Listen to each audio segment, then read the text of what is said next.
La parole est à Monsieur Cyril Isaac Sibyl. Merci, Monsieur le Président. Ma question s'adresse à Jean-Michel Blanquer, ministre de l'Éducation nationale et de la Jeunesse. J'y associe ma collègue Marie Tamarel, également mobilisée par la prévention. Monsieur le ministre, je souhaite vous parler de la médecine scolaire. Vous avez placé votre action sous la très belle formule « lire, écrire, compter et respecter autrui ».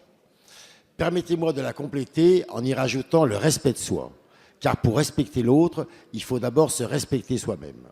Pour ce faire, il faut travailler sur l'estime de soi, sur le respect de son corps, sur la capacité à adopter les bons comportements en santé.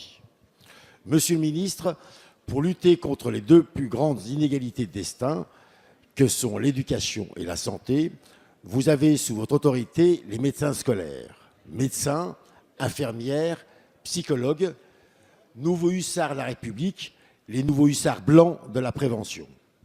Or, la médecine scolaire va mal.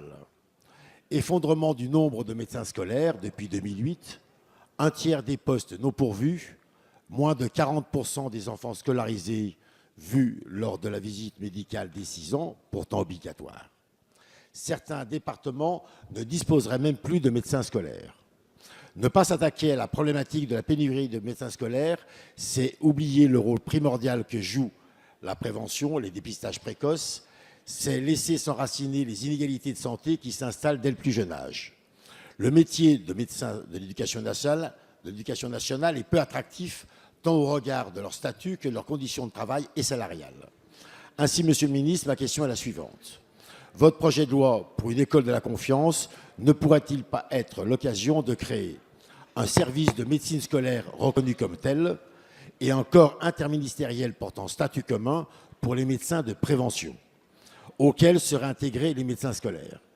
Je vous remercie. Merci, cher collègue. La parole est à Monsieur Jean-Michel Blanquer, ministre de l'Éducation nationale et de la Jeunesse.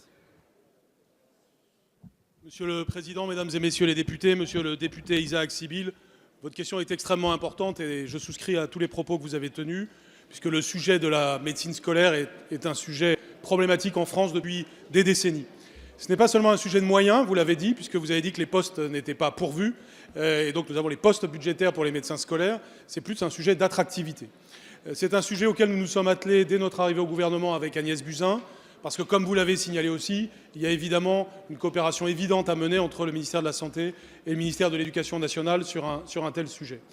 Les premières mesures que nous avons prises sont des mesures pour renforcer l'attractivité.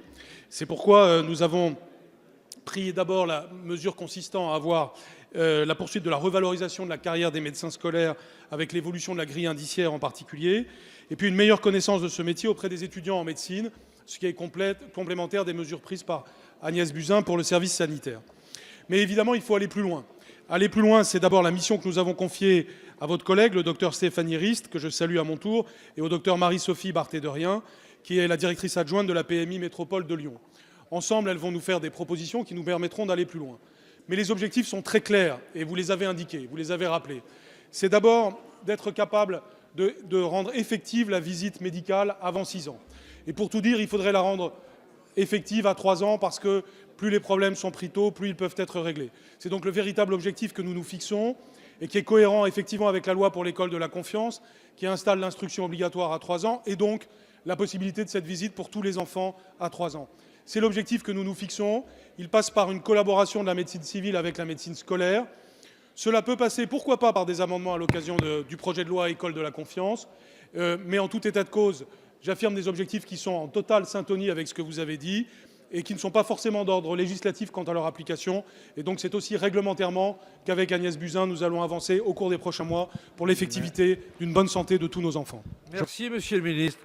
La parole est